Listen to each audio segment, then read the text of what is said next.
Hello friends, welcome back to our vlog. हमने पिछले episode में देखा मीरा टेम्पल और कुंभा टेम्पल। ये दोनों ही टेम्पल बहुत ही अद्भुत प्राचीन कलाकृति को दर्शाते हैं। पर अभी तो शुरुआत है। चित्तौड़ का किला तो एशिया महाद्वीप का सबसे बड़ा किला है। यह किला 13 किलोमीटर का है और 700 एकड़ जमीन पर बसा हुआ है। तो शुरू करते हैं आगे की जर्नी। यह है विजय स्तंभ, विजय का प्रतीक विजय स्तंभ। तो मौसम तो अल्टीमेट हो रहा है, अल्टीमेट नज़ारे, अल्टीमेट मौसम और अल्टीमेट हम और अल्टीमेट आप जो इस वीडियो को देख रहे हो,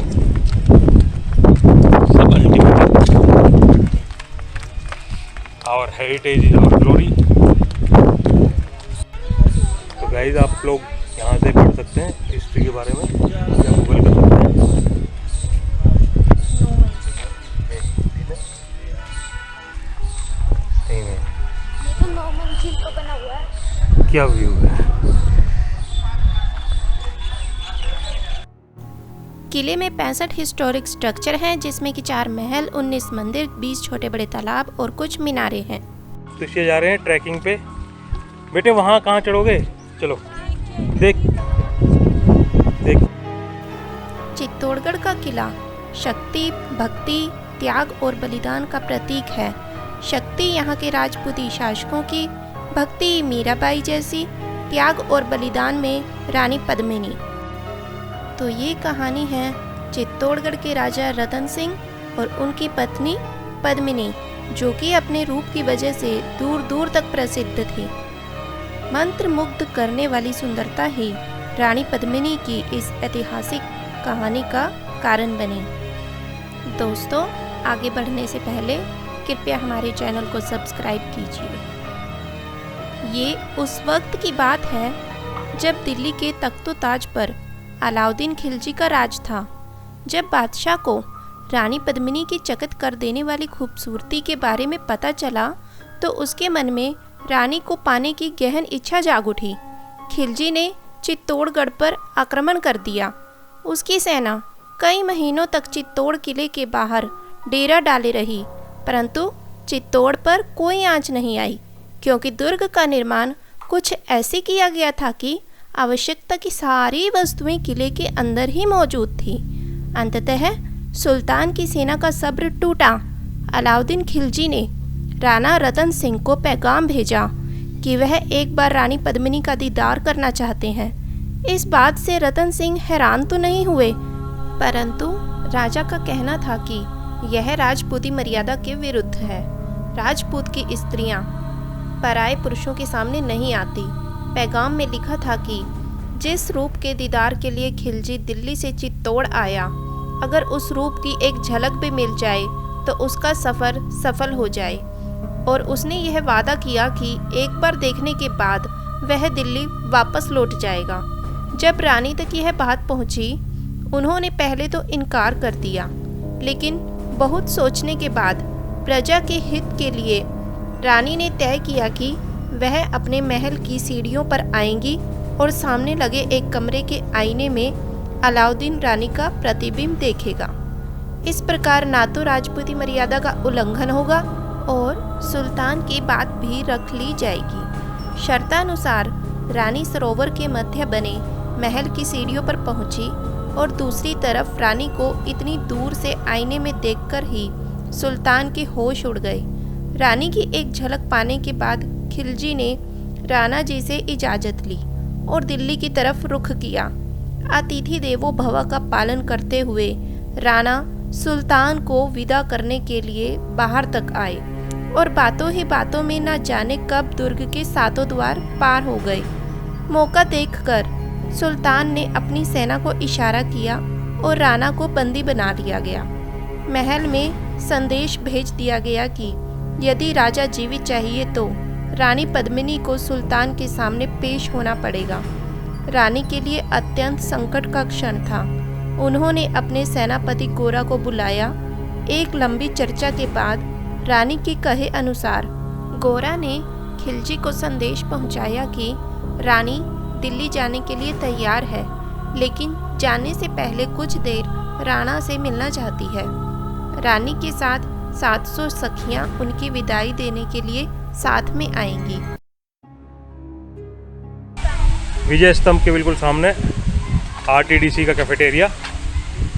यहाँ पे कुछ खाते हैं, लेकिन लोकेशन और हवा तो ऐसी चल। मजे आ गए। मौसम कैसा ही मौसम रहता है या आज ही हो गया? अभी हुआ है। चलो, क्या क्या है अपने पास में? ये सब मिल जाएगा। बंदर तो बहुत पाल रखे भाई, ले तो नहीं जाएंगे आप? खींच के ले जाए क्या पता। मेरे को नहीं खाने को, मेरे को खींच सकते हैं ये। मंदिर तो अच्छा बना हुआ अंदर से। फिर आगे कुछ ऐसा हुआ। संध्या के समय चित्तौड़गढ़ से 700 पालकियां उतरी। खिलजी को भरोसा हो गया कि रानी पद्मिनी उनकी खिदमत में पधार रही हैं। सुल्तान को बताया गया कि रानी की पालकी को एक बंद तंबू में उतारा गया और राजा को रानी से मिलने की इजाज़त दी गई। फ्रेंड्स, ये है पद्मिनी पैलेस। जब राणा ने लज्जित होकर रानी से माफ़ी मांगी, तब जवाब मिला कि वो रानी नहीं बल्कि रानी के वस्त्रों में गोरा का भतीजा बादल है। बादल ने राणा की जंजीरों को काटकर उन्हें आज़ाद किया और बाहर खड़े घोड़ों के द्वारा राणा को चित्तौड़गढ़ भेजा गया। यहाँ खड़ी हुई होगी पद्मावती महारानी, और सामने से देखो पानी में जरा, ये पानी होगा दासियों के कमरे। 10 नंबर 1, 10 नंबर 2, तो एक जैसे क्वार्टर बनते हैं, ऐसे ही एक जैसे बनते हैं।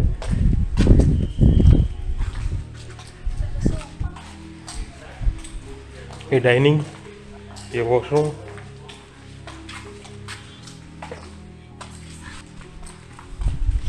ये कोई ज़्यादा बदमाशी करता हूँ जेल। वैसे तो रहने तो मौज से रहते थे फुल, हैं, कोई टेंशन नहीं। नदी बह रही है साइड से। तेरी प्रतिबिंब दिख रही है। जिसके कारण मिट्टी भी चंदन है राजस्थानी, दोहराती हूँ सुनो रक्त से लिखी हुई कुर्बानी। टूट पड़ो मेवाड़ी शेरों, बादल सिंह ललकारा, हर हर महादेव का गर्जा, नभ भेदी जयकारा। निकल डोलियों से मेवाड़ी, बिजली लगी चमकने, काली का खप्पर भरने, तलवारें लगी खटकने। मगर कयामत देख, अंत में छल से काम लिया था, गोरा की जगह पर अरी ने छिपकर वार किया था। मगर वाह रे मेवाड़ी, गोरा का धड़बी दौड़ा, किया जफर पर वार की जैसे सर पर गिरा हथौड़ा। ज्वालामुखी फटा हो जैसे दरिया हो तूफानी, सदियां दोहराएंगी बादल की रन रंग कहानी। एक एक कर मिटे सभी मेवाड़ी वीर सिपाही, रतन सिंह पर लेकिन रंचक आंच न आने पाई।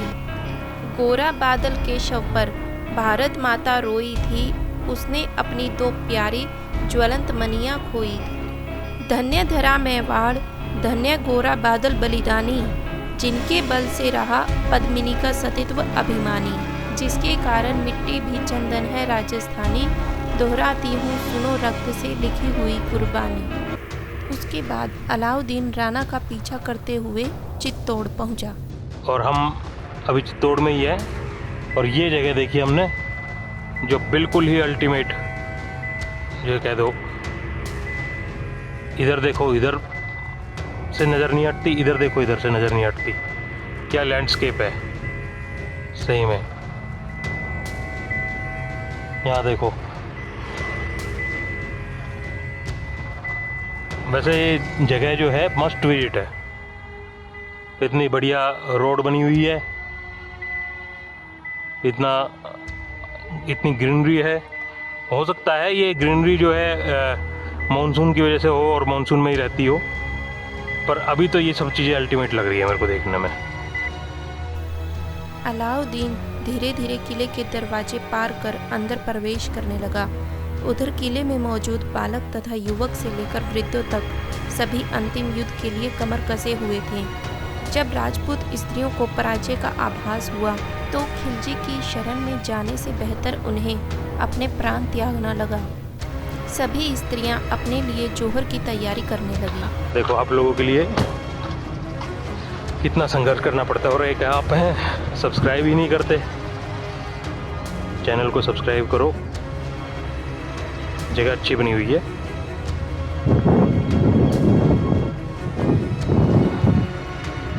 तो चैनल को ज़रूर सब्सक्राइब करो, शेयर करो, लाइक करो, कुछ भी करो। मेरे चैनल के व्यूज़, मेरे वीडियोस के व्यूज़ बढ़ने चाहिए। कुछ भी करो, लाइक करो, सब्सक्राइब करो, चाहे बेल आइकन पे पत्थर फेंक के मारो, कुछ भी करो।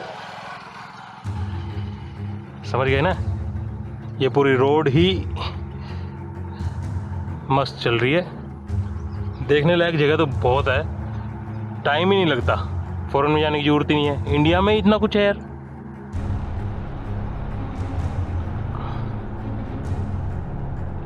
ये देखो, ये टेंपल है, थोड़ा खंडित दिख रहा है ऊपर से। मेरे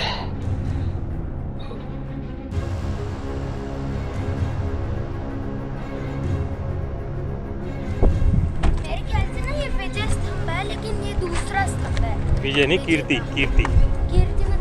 कीर्ति मतलब उन्नति, प्रोग्रेस। इधर आ।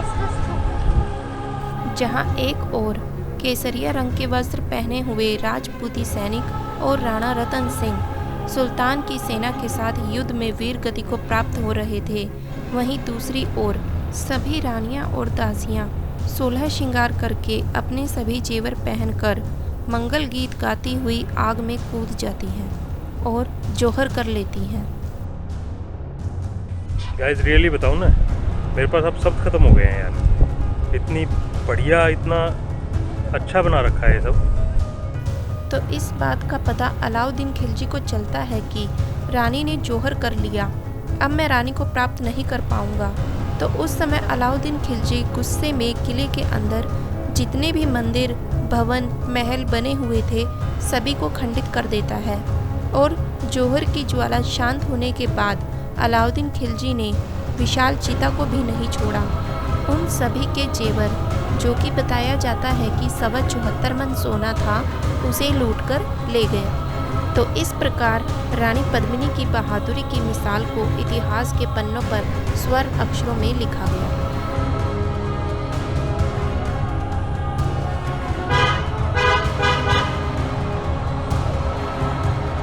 तो बाय बाय कर देते हैं महारानी पद्मावती के शहर चित्तौड़गढ़ को, और उम्मीद करते हैं गोरा बादल जैसे वीर हमारी धरती पे पैदा होते रहें और इस देश का नाम रोशन करते रहें।